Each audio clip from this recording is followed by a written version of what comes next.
Hi everyone, आप सभी का चैनल में स्वागत है। आज का जो मैराथन है वो स्पेलिंग मतलब स्पेलिंग को कैसे करेक्ट स्पेलिंग क्या है उससे रिलेटेड है। तो बिना देरी किए स्टार्ट करते हैं। सबसे पहला क्वेश्चन है आपका, विच of the following words has a correct spelling. आपको इसमें करेक्ट स्पेलिंग पता लगानी है कौन सी है, साथ ही साथ आपको इनके मतलब भी पता होने चाहिए। तो अगर हम बात करें Zoroastrianism, this is the right word. Zoro, ZOROASTRIANISM। इसका मतलब होता है एक एंशियंट रिलीजन जो पर्शिया में था पहले। एक पुराना धार्मिक धर्म था जो अब कहाँ है, मॉडर्न ईरान जिसे कहते हैं, मॉडर्न ईरान, वो इसका मतलब है। तो ज़ोरोएस्ट्रिनिज्म ये क्या है, एन एंशियंट रिलीजन है। That's it. So what will be your right answer, Zoroastrianism. ये सी ऑप्शन सही उत्तर है इसका। दूसरे क्वेश्चन पे चलते हैं। विच of the following is correctly spelled, मतलब कौन सा सही इन्होंने लिखा है। तो यहाँ पर जो सही वर्ड है दैट इज योर RENDEZVOUS। इसको कहते हैं रेंडीजुअस, जिसका मतलब होता है एक मीटिंग और arrangement. This is the right word. Option A सही है। RENDEZYZVOUS।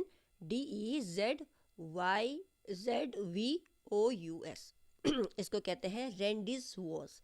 इसका मतलब होता है कोई भी एक ऐसी मीटिंग जो एक सीक्रेटली मीटिंग होती है, सीक्रेट जगह पर एक पर्टिकुलर समय पे उसको निर्धारित किया जाता है। So you can say that it means a meeting arranged for a particular time and place, especially secretly। मतलब उसको बिल्कुल गुप्त रूप से उस मीटिंग को रखा जाता है। Is that clear? सो आपका राइट वर्ड ये है। क्वेश्चन 3 पे आते हैं। Find out the correctly spelled word. अब इसको भी आपने बताना है। तो इसका स्पेल्ड वर्ड है फियास्को। फियास्को की स्पेलिंग होती है FIASCO। तो fiasco is the right word, जिसका मतलब होता है a complete and embarrassing failure. मतलब इसको कहते हैं पूरी तरीके से एक सिचुएशन ऐसी हो जिसमें क्या हो, इंसान बड़ा ही शर्मीला महसूस करे और उसको ऐसा लगे ये बहुत मेरा एक फेलियर रहा है। तो जैसे एग्जांपल मैं आपको समझा दूँ तो आपको ज़्यादा समझ में आएगा। The first lecture he ever gave was a complete fiasco. कहने का मतलब है जो पहला लेक्चर उसने दिया वो पूरी तरीके से उसके लिए क्या था, एक, आप भी जानते हैं जब कोई हम पहली पहली बार कोई चीज़ करते हैं तो उसमें थोड़ी नर्वसनेस रहती है, घबराहट रहती है। तो कहीं ना कहीं ऐसा लगता है कि ये हमारा कहीं ना कहीं फेलियर है, क्योंकि पहली चीज़ जब करते हैं तो उसमें उतनी निखार नहीं आता। तो दैट इज़ वाई कि उसका जो पहला लेक्चर है जो उसने पहली बार दिया वो एक कंप्लीट फियास्को था। मतलब वो पूरा एम्बैरसिंग फेलियर था, पूरी तरीके से वो फेल हो गया था, उसकी बहुत ही एम्बैरसिंग शर्मनाक सिचुएशन हो चुकी थी। तो आप साथ ही साथ इसको वर्ड के साथ साथ इसकी मीनिंग भी याद कीजिए। तो आपका एक से दो चीज़ हो रही है, एक तो आपको स्पेलिंग भी आ रही है, एट द सेम टाइम आपको इसमें वो भी मिल रहा है। What I mean to say that आपको मतलब आपको वोकेबलरी भी आपके साथ में इसमें क्या हो रही है, स्ट्रॉन्ग हो रही है। Is that clear? चलिए move on to the next question. Which of the following is not correctly matched. इसमें से कौन सा वर्ड करेक्टली मैच्ड नहीं है। तो बॉक्स के साथ बॉक्स लाइक सही है, मड के साथ मडी सही है, वियरी के साथ वियरी सम ये थोड़ा सा अटपटा है, क्योंकि वेरी एडजेक्टिव है और वेरी सम भी एडजेक्टिव है। अभी मैं आपको बताती हूँ रिलेशन कैसे बन रहा है ये। ट्रस्ट के साथ ट्रस्ट वर्दी भी सही है, यहाँ स्पेस नहीं था तो इसलिए इसको यहाँ लिया। देखिए बॉक्स और बॉक्स लाइक, बॉक्स है नाउन, ये है adjective, right. Box like adjective हो गया, मड क्या है, अगेन नाउन, और मडी क्या हो गया, एडजेक्टिव हो गया। और वियरी क्या है, ये एडजेक्टिव है, और वियरी सम भी एडजेक्टिव है, तो ये दोनों तो मैच नहीं कर रहे। ठीक है। Then comes your trust. Trust is your noun and trustworthy is your adjective. तो हम सबको देखें, मिलाकर अगर देखें तो ये सब के सब नाउन और एडजेक्टिव का कॉम्बिनेशन है। इसको छोड़ के ये कौन सा कॉम्बिनेशन है, वेरी और वेरीसम का, ये एडजेक्टिव है, तो इस वजह से हम इसको मिसमैच कर सकते हैं। क्लियर। नेक्स्ट है question number 5, which of the following is not correctly matched. Again ये दूसरा भी इन्होंने मैच के पर्पज से दे दिया है आपको। तो ग्रीस और ग्रीसी, पता है आपको ग्रीस भी एडजेक्टिव है और ग्रीसी क्या हो गया, ग्रीस नाउन हो गया और ग्रीसी एडजेक्टिव हो गया। गर्ल गर्लिश, तो गर्ल तो नाउन हो गई, गर्लिश एडजेक्टिव हो गया, ये भी सही है। ग्रीन, स्वीड और स्वीडिश, तो स्वीड जो है, स्वीडन जो है, ये स्वीड जो है ये स्वीडन से आता है ये वर्ड, ठीक है। तो स्वीडन जो है that is a noun, noun not from Swede. ये इसका जो मतलब है, ये स्वीड कोई जगह नहीं है, स्वीड एक जगह का नाम है स्वीडन, ठीक है। और ये है आपका एडजेक्टिव। तो आपका जो मिसमैच जो लग रहा है दैट इज़ योर स्वीड, ये स्वीड नहीं होगा, स्वीड यहाँ पर होता ही नहीं है कोई वर्ड, स्वीडन होगा, ठीक है ना। तो ये गलत मैच किया, स्पेलिंग गलत लिखी इस वजह से, क्योंकि ग्रीन जो है, ग्रीन भी आपका क्या है, नाउन हो गया, और ग्रीनिश क्या है, एडजेक्टिव हो गया। तो सब जगह हमें एडजेक्टिव और नाउन का कॉम्बिनेशन मिल रहा है, लेकिन स्वीड कोई चीज़ नहीं है, स्वीडन होता है, स्वीडन। तो स्पेलिंग भी यहाँ पर गलत है स्वीडन की, तो इसलिए स्वीडन आना चाहिए था, and that is wrong. I hope it's clear to everyone. Moving on to the sixth question. Sixth question पे चलते हैं। Which of the following option has the correct meaning of odd fish as used in the sentence given below? अब वो कहता है Henry is a bit of a odd fish. Henry क्या है, odd fish का मतलब क्या है, पहले तो आपको ये पता होना चाहिए। देखिए ऑड फिश का मतलब होता है, ये एडजेक्टिव है, ये ऑड फिश जो इन्होंने बोला है ये एक एडजेक्टिव है, जिसका मतलब होता है वेरी स्ट्रेंज, मतलब बहुत ही अनोखा, अलग, पिक्यूलियर, ऑड। अक्वेयर फिश जिसे हम कहते हैं ना, which have same meaning. Queer fish होती है, उसका मतलब भी एक ही मीनिंग होता है, और उसका मीनिंग भी यही होता है, स्ट्रेंज या हार्ड टू अंडरस्टैंड। कोई भी ऐसी चीज़ जिसको समझना बड़ा मुश्किल है उसको कहते हैं हम ऑड फिश। तो हमने ये जैसे ये सेंटेंस यहाँ दिया है, Henry is a bit of a odd fish, ये जो हेनरी है ये तो बड़ा अजीब व अनोखा आदमी है, इसको समझना बड़ा ही मुश्किल है, ये बड़ा स्ट्रेंज है। तो ये इसका मतलब है, तो option B will be the right answer. इसमें जो एक चीज़ और आती है, देखिए इसमें एक चीज़ हम कह सकते हैं, बी भी नहीं लगा सकते हम, क्योंकि यहाँ पर देखिए आप थोड़ा दीजिए, एन इसेंट्रिक पर्सन, इसेंट्रिक जानते हैं आप, सनकी, सनक है जिसको, अलग सा, बड़ा स्ट्रेंज है, तो स्ट्रेंज को हम एसेंट्रिक में यूज़ कर सकते हैं। और and one hard to understand और टॉलरेट, और एक ऐसा व्यक्ति जिसको हम समझ नहीं पा रहे हैं, बड़ा ही अनोखा व्यक्ति है। तो ये दोनों ही बन के आते हैं, तो option C is the right answer. Next पे चलते हैं। Choose from the following the correctly spelled word. अब आपको स्पेल्ड वर्ड जो करेक्टली है यहाँ पर बताना है। आपका यहाँ पर जो वर्ड दिया है इनका मतलब है एकोमोडेशन, और एकोमोडेशन की अगर स्पेलिंग देखी जाए तो क्या होती है, ACCOMMODATION, जिसका मतलब होता है एक ऐसा स्थान जहाँ रह सके, जहाँ काम कर सकें, ठीक है। नेक्स्ट है आपका find out from the following alternatives the pair of words which are an example of homonyms. अब यहाँ पर सेम साउंड डिफरेंट मीनिंग, तो होमोनिम्स का मतलब बता रहा हो तो आपको बैड और bad is not an homonym, sale soul that is entirely different, vain vein ये भी दोनों चीज़ क्या है, अलग है। लेकिन हमें होमोनिम्स, अगर हम होमोनिम्स का मतलब आप सभी जानते होंगे, it sound same but have different meaning, तो ये ऑल्टर एंड ऑल्टर, इसको हम ऑल्टर ही बोलेंगे। लेकिन इन दोनों में फ़र्क है। फ़र्क क्या है, ALTER जो ऑल्टर है ये तो आपका वर्ब है, जिसका मतलब होता है टू चेंज और टू अडेप्ट, बदलना या क्या किसी जगह पर अपने आप को उसी एनवायरनमेंट में अपना लेना, दैट इज़ ऑल्टर।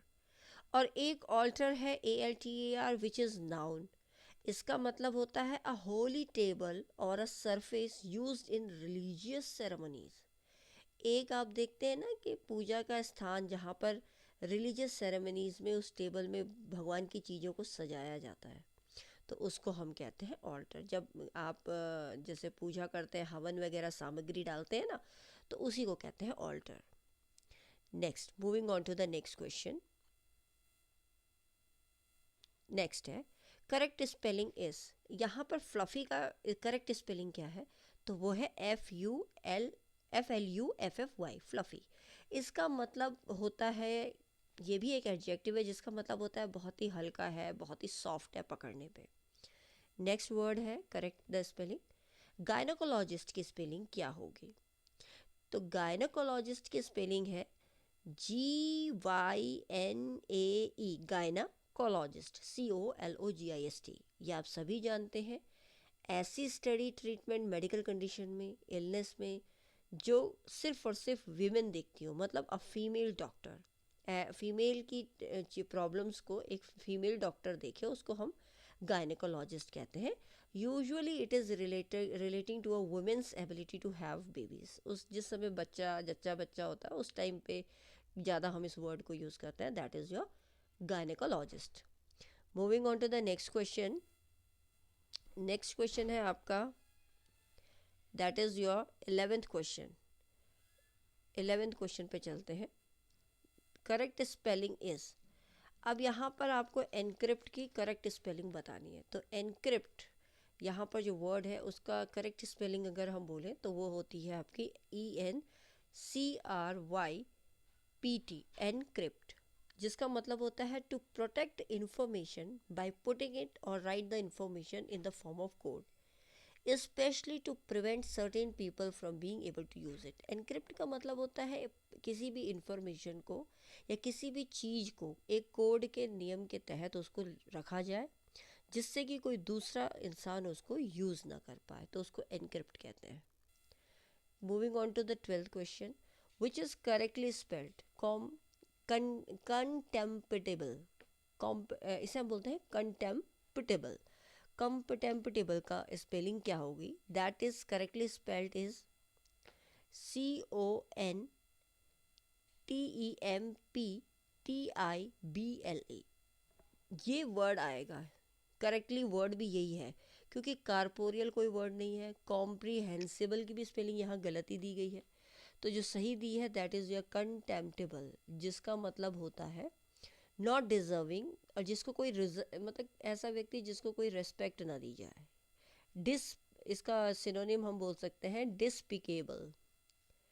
ठीक है, तो दैट इज़ द राइट। कॉम्प्रीहेंसिबल की स्पेलिंग भी गलत है, तो उसका मतलब होता है ईजी टू अंडरस्टैंड। कॉर्पोरियल, ये एक physics related body, relating to the body है rather than it is mind. So the right word is your contemptible. Moving on to the next question, 13th. The correct spelling is, correct spelling है differential. Differential की spelling देख लीजिए क्या होती है, DIFF, I think that is, अच्छा, the first word is your discernment. Discernment की spelling है DISCER, this will be the right option, C, DISCERNMENT, discernment, ये है सही स्पेलिंग। और इसका मतलब होता है एबिलिटी टू जज पीपल एंड थिंग्स वेल, किसी भी व्यक्ति को या किसी भी चीज़ को बड़ी अच्छी तरीके से जांच पड़ताल कर लेना, that is known as discernment. Next है आपका करेक्ट स्पेलिंग डिफरेंशियल, ये तो आप सभी लोग बता पाएंगे। डिफरेंशियल की स्पेलिंग होती है DIFFERENTIAL, डिफरेंशियल, जिसका मतलब होता है डिसिमिलर, जो एक जैसा ना हो। क्वेश्चन 15th है। 15 क्वेश्चन का जो वर्ड है दैट इज़ योर कॉन्सोनेंटल। कॉन्सोनेंटल, तो कॉन्सोनेंटल की स्पेलिंग आपकी ये सही है, CONSONANTAL, जिसका मतलब होता है ग्रुप ऑफ कॉन्स्टिट्यूएंट्स। ये एक्चुअली स्पेस से रिलेटेड है। मेट्रोलॉजी जब हम पढ़ते हैं तो वहाँ पर मेटियोर्स और ये सब कॉन्स्टिट्यूएंट्स जो होते हैं उनका एक झुंड है, उसको कॉन्स्टिट्यूएंटल कहते हैं। नेक्स्ट वर्ड है आपका विच of the following is miss spelled, तो वो है आपका गायनेकोलॉजी। बाकी सारे सही है। डर्मेटोलॉजी की स्पेलिंग भी बिल्कुल सही है, ऑफ्थेल्मोलॉजी की भी सही है, ठीक है, पेडागॉगी की भी सही है। यहाँ पर जो गलत है दैट इज़ योर गायनेकोलॉजिस्ट, क्योंकि गायनेकोलॉजी की स्पेलिंग अभी थोड़ी देर पहले भी बताई, इसकी स्पेलिंग गलत इसलिए है क्योंकि यहाँ क्या आना चाहिए था, GYNAE, ये आना चाहिए था GYNAE, गायनेकोलॉजिस्ट, फिर पूरा आपका आगे आ जाता। Moving on to the next question, 17th पे चलते हैं। 17th क्वेश्चन है, इसमें कौन सा वर्ड सही है आपको ये बताना है। तो सही वर्ड जो the word invertebrate, INVERTEBRATE, B is the right answer. Invertebrates ये लिविंग क्रिएचर्स हैं जिनके पास बैकबोन नहीं होती है। नेक्स्ट क्वेश्चन है 18th का राइट आंसर आपका जो वर्ड है that is your omelette, OMELETTE। ये ओमिलीट जो है the B option will be your right, क्योंकि इसका मतलब होता है एग्स जो मिक्स हो जाते हैं और कुक हो जाते हैं हॉट फैट में, कभी कभार वो हमारे खाने के साथ भी क्या हो जाते हैं, ऐड हो जाते हैं। दैट यू कैन से eggs mixed together and cooked in hot fat, वो हॉट फैट में कुक हो जाते हैं, कभी कभी हम उसको खाने के तौर पे खा लेते हैं। दैट इज़ ओमलेट, ऑमलेट जिसे हम बोलते हैं। आप जानते भी हो ऑमलेट एग का बना होता है, तो स्पेलिंग क्या है, OMELETTE, ऑमलेट। ओमलेट बोलते हैं वैसे हम, ओमलेट, लेकिन हिंदी में ज़्यादातर ऑमलेट बोलते हैं, ठीक है। नेक्स्ट वर्ड है 19th, इसमें कौन सा वर्ड सही है, तो जो राइट वर्ड है दैट इज़ योर क्विसाइन। क्विसाइन की जो स्पेलिंग है दैट इज़ योर CUISINE। अब एक्चुअली यहाँ पर जो स्पेलिंग लिख दी है क्यूसाइन, CUISI, एक बाई मिस्टेक ये सारी की सारी एरर करी हुई है, क्योंकि सब के सब एक ही लिख दी है। तो थोड़ा सा आप अगर देखें तो यहाँ पर ये तीनों ऑप्शन दिए हुए हैं कि सही है, बट एग्ज़ाम में ऐसा नहीं आएगा, ये टेक्निकल टाइपिंग वाले की मिस्टेक है। So that is why the right answer will be cuisine. उसकी स्पेलिंग ही ऐसी हो, यही स्पेलिंग है CUISINE, CUISINE, CUISINE। In fact I think the fourth को थोड़ा सा उसने गलत लिख दिया। एक्चुअली ये बाय मिस्टेक ऑप्शन को तीनों बार एक ही लिख दिया है, अदरवाइज थोड़ा सा आई और यू को इधर उधर किया है। बाकी आपको स्पेलिंग पता होनी चाहिए। इसका मतलब होता है a particular style of cooking. Cuisine एक अनोखा तरीका है खाना बनाने का। डायरिया की स्पेलिंग डिफ़िकल्ट होती है, इसलिए एग्जाम में काफ़ी बार पूछी जाती है। तो डायरिया की जो स्पेलिंग है दैट इज़ योर DIARRH।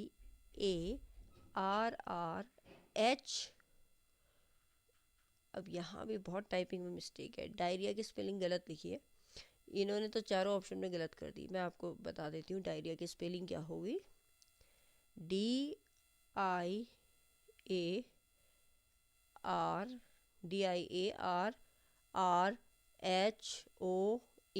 उसे कहते हैं डायरिया, जो कि फर्स्ट ऑप्शन में या कहीं पर भी इन्होंने दिया नहीं है। डायरिया की सारी स्पेलिंग गलत है, तो आप ये ऑप्शन सही आएगा, एग्जाम में ऐसा नहीं आएगा, दिस इज़ बाय मिस्टेक।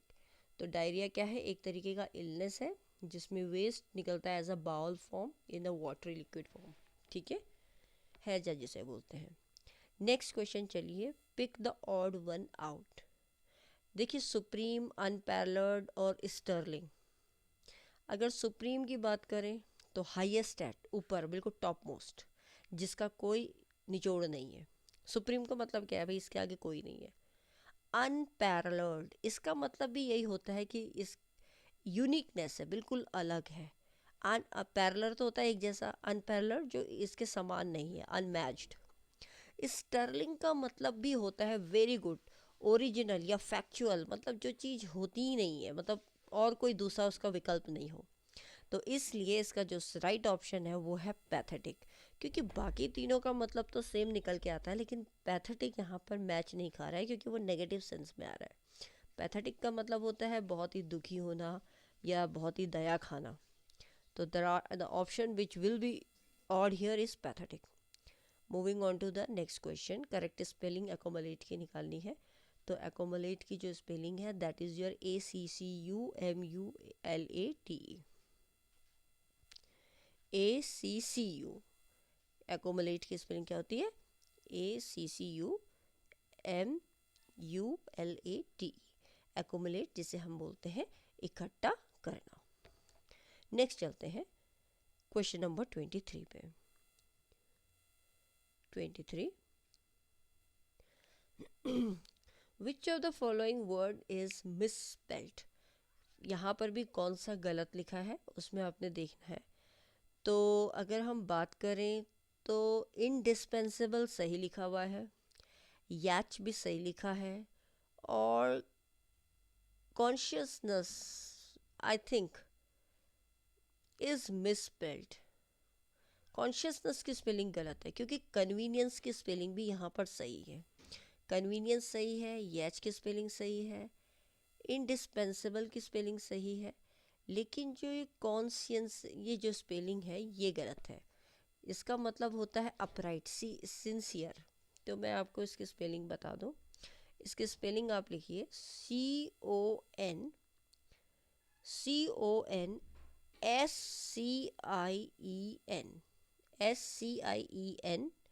उसके बाद इसमें आता है TIOUS,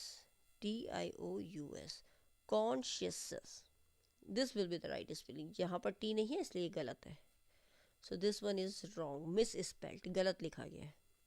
यहाँ पूछ रहा है करेक्ट स्पेलिंग इज।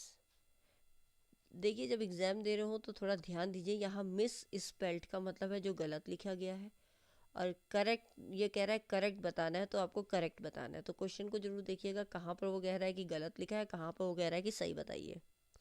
तो प्रिजर्वेंस इज द वर्ड, और प्रिजर्वेंस की स्पेलिंग है PERSEVERANC,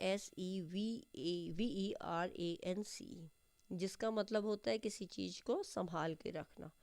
फर्स्ट मीनिंग हम निकालें तो क्वालिटी है किसी चीज़ को ट्राई करते रहना, अचीव करते रहना, और एक चाहे कितना भी आप डिफ़िकल्टी में हो, किसी भी सिचुएशन में हो, तो उसको आप मेहनत करते रहो। और दूसरी मीनिंग इसकी निकल के ये आ जाती है फर्मनेस, बिल्कुल हार्ड पकड़ के रखो, बस छोड़ना नहीं है, प्रिजर्वेंस। ठीक है, ये प्रिजर्वेटिव वर्ड नहीं है, ये है प्रेजेवेरेंस, किसी चीज़ को पकड़ के रखना, होल्ड करके रखना, या किसी चीज़ को पाने के लिए लगातार प्रयास करते रहना। नेक्स्ट है करेक्ट स्पेलिंग ऑफ हेमोरेज। तो हेमोरेज की जो करेक्ट स्पेलिंग है दैट इज़ योर HAEMORRHAGE, जिसमें क्या होता है, ये एक ऐसा मेडिकल कंडीशन है जिसमें सीवियर लॉस होता है ब्लड का, किसी भी इंसान बॉडी के किसी भी इंसान के बॉडी के हिस्से से वो जो ब्लड है वो निकल जाता है, और बहुत ज़्यादा खून बहने लग जाता है, तो उससे हेमरेज कहते हैं। नेक्स्ट क्वेश्चन है 26, द करेक्ट स्पेलिंग अकोमोडेट के। I think this question has come once again, क्योंकि ये 2 बार एग्जाम में पूछा गया था। एक बार ये UPTGT में भी पूछा गया है, एक बार ये उत्तराखंड वाले लेक्चरर एग्ज़ाम में भी पूछा गया है, और एक बार यही क्वेश्चन LT ग्रेड में भी पूछा गया है। सो अकोमोडेट की spelling we have did earlier also. So what will be the right answer, that is your ACCOMMODATE. This will be the right answer. And I think by mistake once again accommodate ये वाली भी by mistake उन्होंने एक जैसा दे दिया। ठीक है, I hope it's clear to everyone. यहाँ पर थोड़ा सा कहीं पर इसको नज़रअंदाज कर दीजिए, कहीं कहीं पर ऑप्शन 2 बार टाइप करने वालों की थोड़ा by mistake it happen. Next time I will have a look. Correct spelling बताइए एफ्लोरेंस की। तो एफ्लोरेंस की जो वर्ड है that is your EFFLORESCENCE।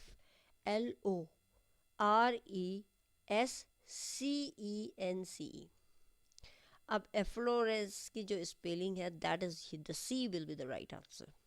Okay, efflorescence का मतलब क्या होता है? एक ऐसा स्टेज, अ डेवलप्ड स्टेज, हम कह सकते हैं the most developed stage of something, किसी भी चीज़ का एक बहुत ही विकसित विकसित स्टेज को कह सकते हैं. स्टेज मतलब एक रास्ता या कोई भी चीज़ का कोई भी समय जो बहुत ज़्यादा क्या हो, डेवलप हो, फ्लरिश्ड हो, जैसे हम कह सकते हैं. Next, the correct meaning of reminiscent, correct spelling of reminiscent. तो रेमिनिसेंट की जो करेक्ट स्पेलिंग है वो है आपकी REMINISCENT. This is the right answer. इसका मतलब होता है शोइंग दैट, ये दिखाना कि तुम कोई किसी चीज़ के बारे में सोच रहे हो, स्पेशली पास्ट के बारे में, और जिससे क्या हो, आपको कुछ आनंद मिले, उसको कहते हैं reminiscent. Moving on to the next question, 29th पे चलते हैं.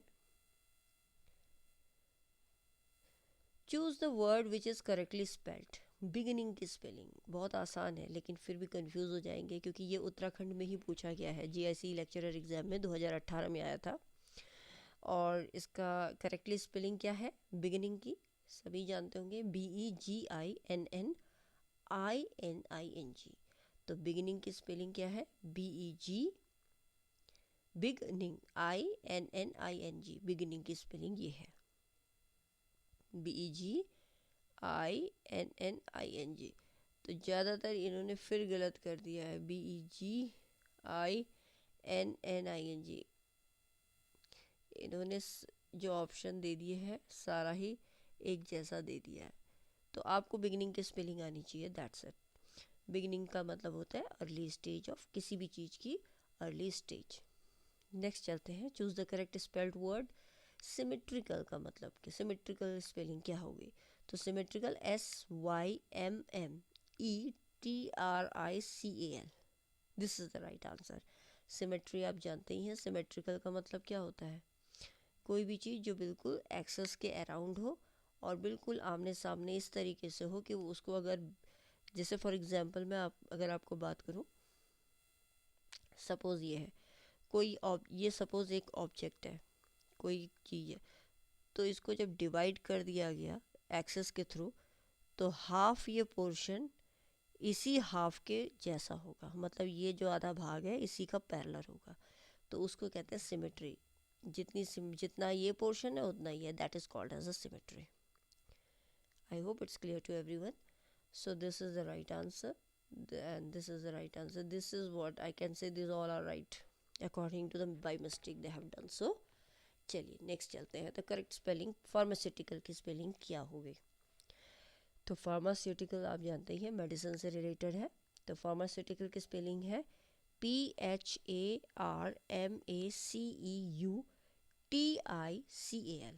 फार्मास्यूटिकल जिसका मतलब होता है मीन्स ऑफ अ कंपाउंड जो मतलब मेडिसिनल ड्रग बनाने के काम में आता है. ये ड्रग्स बनाते हैं, ठीक है ना. Drugs in the sense mean medicine बनाते हैं. करेक्ट स्पेलिंग क्लोरोफिल की करेक्ट स्पेलिंग क्या है? तो that is your CHLOROPHYLL, chlorophyll. Next है, इसमें से कौन सा वर्ड इनकरेक्टली लिखा गया है? तो देखिए, परसेंट,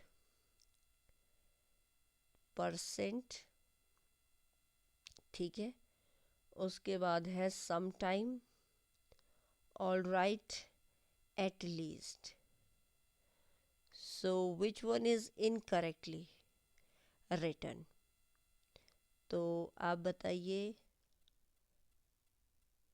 इसमें कौन सा आंसर. देखिए इसमें जो आंसर है परसेंट ठीक लिखा है, PERCENT, percent. All right, some time को हम अगर एटलीस्ट को भी अगर हम बोले तो इन्होंने एटलीस्ट जो है ये एक साथ डाल दिया है, तो हम ये बोल सकते हैं एटलीस्ट, एट आगे लगा के लीस्ट पीछे लगा के इसको इस तरीके से आप कर सकते हैं. सो that is the right answer. चलिए नेक्स्ट चलते हैं. Choose the correct spelled word. Entrepreneur, इसका वर्ड है एंटरप्रेन्योर. तो एंटरप्रेन्योर जो वर्ड है that will be your correct will be ENTREPRENEUR,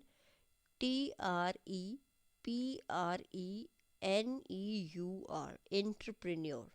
तो एंटरप्रेन्योर तो आप जानते हैं कोई भी ऐसा व्यक्ति जो ऑर्गेनाइज करता है किसी बिजनेस वेंचर को या उसको बिजनेस को करने का रिस्क लेता है, उसको कहते हैं entrepreneur. Moving on to the 34th के बाद है 35 क्वेश्चन पे चलते हैं।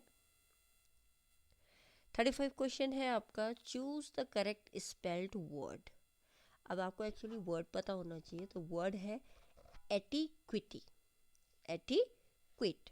तो एटिक्विट का मतलब क्या होता है? ये एक पोलाइट बिहेवियर है किसी एक, कहते हैं ना कस्टरी कोड, एक सोसाइटी में पर्टिकुलर प्रोफेशन में ग्रुप में आपको बड़े सोफिस्टिकेट तरीके से आप पोलाइट बिहेवियर से बात करते हैं, उसको एटिक मतलब आप कह सकते हैं इसको कोई एटिकेट्स नहीं है, तो एटिक्विट वो वर्ड है यहाँ पर, ठीक है ना। एटिक्विट, एटिकेट्स नहीं है। तो एटिकेट्स बोलते तो हम बहुत हैं, लेकिन उसकी स्पेलिंग क्या है? तो उसकी स्पेलिंग है ETIQUETTE। This is the meaning. अगर आप आज से किसी को बोलो एटिक्वेट, तो आपको बोलना चाहिए स्पेलिंग, आपको ये पता होना चाहिए एटिक्वेट की स्पेलिंग क्या है। बोलते बहुत है ना एटिकेट नहीं है, एटिकेट्स नहीं है। These are what the etiquettes are about. Choose the correct spelled word millionaire. Millionaire की स्पेलिंग क्या होगी? तो मिलियनर की स्पेलिंग होती है MILLIONAIRE। मिलियनर की स्पेलिंग ये होती है। मिलियनर मुझे लगता है सभी को पता है, ये एक प्रेस्टीज का सवाल भी होता है किसी की कि भाई मैं मिलियनर हूँ, करोड़पति, अरबपति, ठीक है ना। विच of the following word is miss spelled. यहाँ पर गलत कौन सा वर्ड लिखा है? तो दैट इज योर सेंटर। जो ये सेंटर वर्ड है ये गलत है, क्योंकि सेंटर की स्पेलिंग क्या होती है? सेंटर की स्पेलिंग होती है CENTRE, सेंटर, केंद्र में जिसे हम कहते हैं, ठीक है। नेक्स्ट वर्स है 38 पे चलते हैं। मिस स्प्लेड वर्ड कौन सा है यहाँ पर? तो अगर हम देखें तो यहाँ पर कमिटी जो है, कमिटी क्या है? गलत लिखा हुआ है, क्योंकि कमिटी की स्पेलिंग, क्योंकि नर्सरी सही लिखा है, अकरेंस सही है, मिसलेनियस सही है, तो कमिटी जो वर्ड है दैट इज़ रॉन्ग, क्योंकि कमिटी की स्पेलिंग क्या होती है? COMM, डबल M आता है, फिर I आता है, फिर डबल T आता है, फिर डबल E आता है, दैट इज़ कमिटी। 39 पे चलते हैं। Find the correct spelled word grammar haven, grammar haven and macburn. अब यहाँ तो बाकी सारी चीज़ें ही गलत लिखी हैं, तो आपको सही पता लगानी है। तो सही कौन सी लिखी है यहाँ पर? That is your haven, HAVEN, haven, HAVEN, haven. और ये कौन सा हेवन है? ये वो हेवन है जहाँ पर हार्बर होता है, या मतलब आप जानते हैं ना जो शिप्स आती हैं रुकती हैं पोर्ट पे, या आप कह सकते हैं कोई भी ऐसा प्लेस जो शेल्टर दे, जो सेफ्टी दे किसी भी रिफ्यूज़ को। और इसको पागल खाना भी कह सकते हैं, एसाइलम भी कह सकते हैं।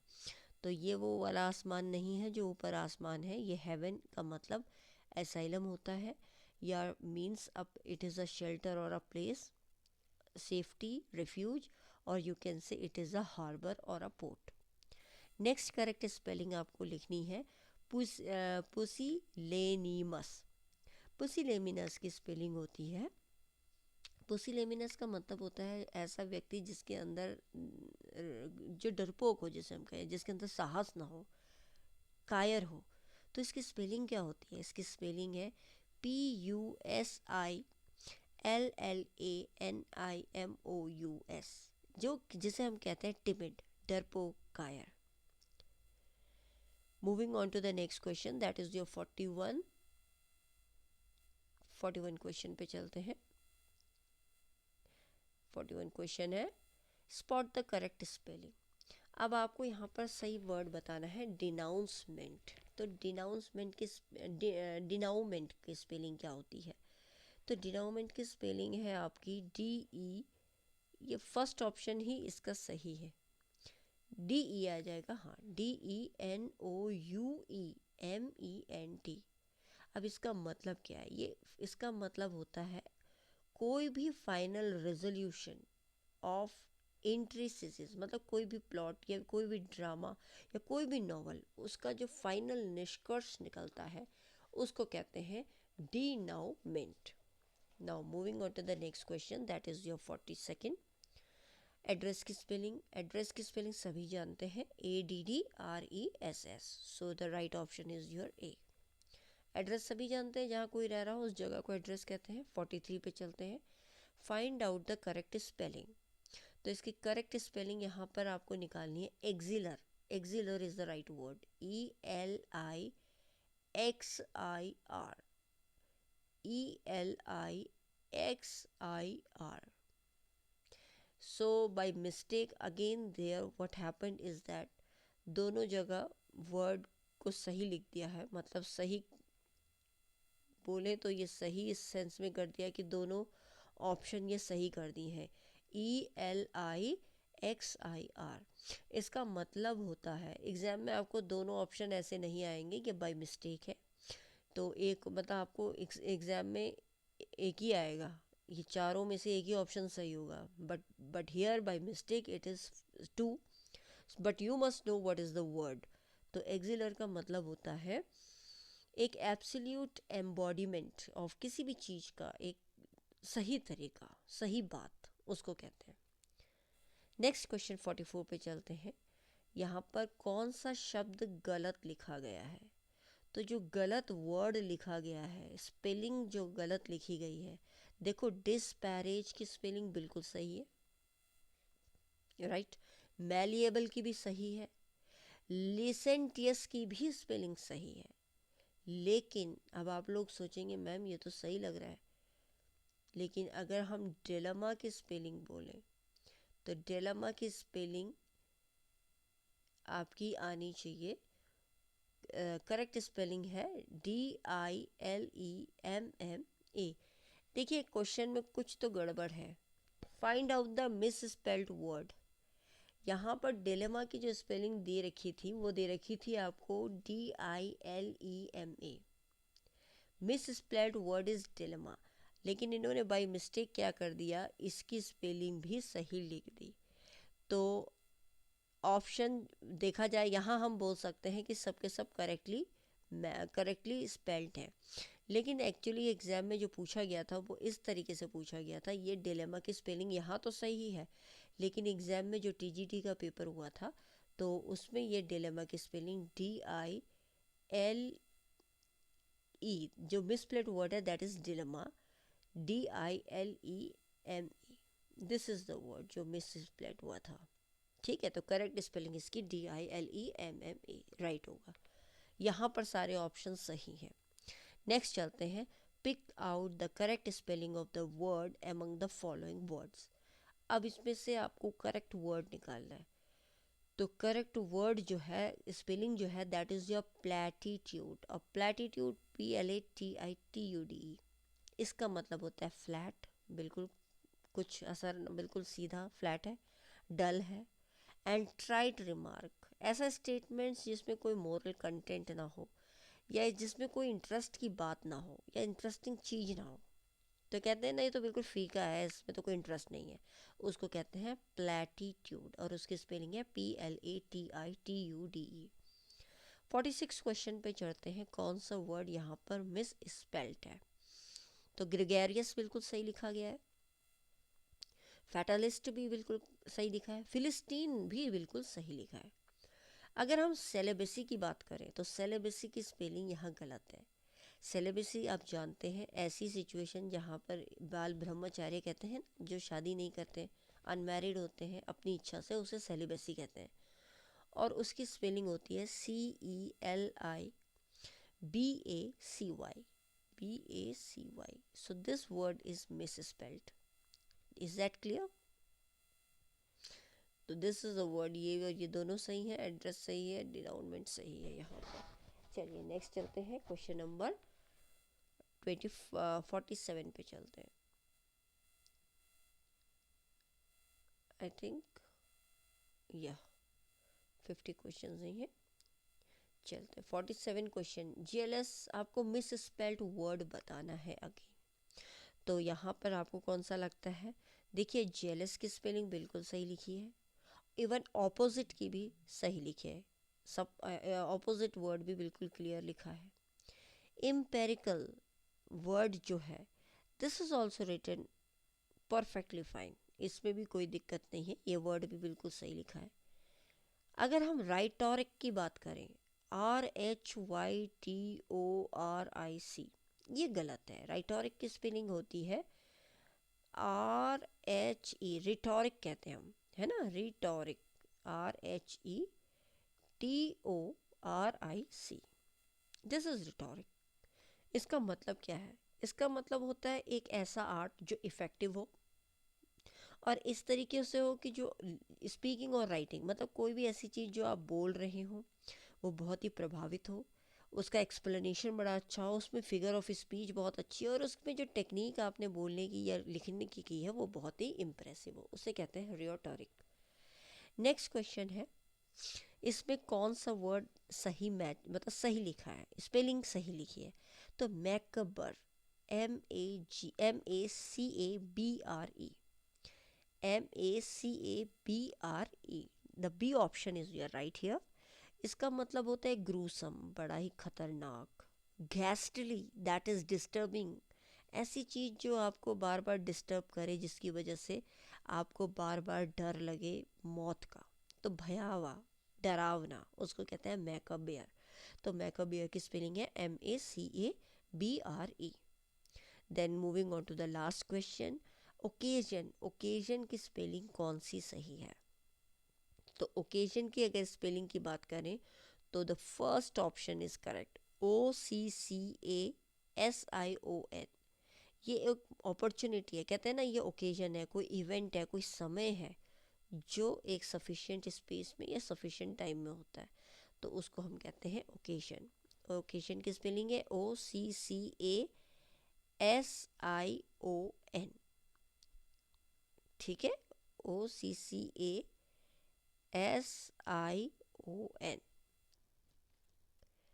Then I think again some mistake is here, occasion की ये भी सही लिखी है उन्होंने, OCCASION और OCCASION, even this one also has written right. तो by mistake it is been, आपको बाकी तो स्पेलिंग पे ध्यान देना है, आप ये एग्ज़ाम में ऐसी एरर एग्ज़ाम में नहीं आएगा। ये टेक्निक, ये टाइप करते वक्त कुछ एरर होता है, हम किसी को टाइप करने के लिए देते हैं तो वो बाई मिस्टेक ऐसा हो गया है, नेक्स्ट टाइम से इस पर ध्यान दिया जाएगा। सो आई होप आप सभी को ये वीडियो पसंद आई होगी, हेल्पफुल लगी होगी, और ये बहुत एग्ज़ाम ओरिएंटेड है, एग्ज़ाम में इनसे क्वेश्चंस आते ही आते हैं, तो आपको स्पेलिंग पे भी इक्वली ध्यान देना है, लैंग्वेज का ही हिस्सा है। आप में से जिन्होंने भी अभी तक ये चैनल को सब्सक्राइब नहीं किया है, तो जो लोग भी इस चैनल को देख रहे हैं और आप इस वीडियोस को देख रहे हैं, तो प्लीज़ इस चैनल को सब्सक्राइब कीजिए, सब्सक्राइब करके इसको शेयर भी कीजिए, आप जितने ज़्यादा हो सके अपने फ्रेंड्स को शेयर कीजिए, और नोटिफिकेशन बेल को ज़रूर हिट कीजिए, जिससे जो कोई भी नई वीडियो अपलोड हो तो वो आपको तुरंत मिल जाए। So I hope you love the video. आप इसके बाद हम नेक्स्ट मैराथन सीरीज़ की नेक्स्ट सीरीज़ में आएंगे। Till then bye, take care.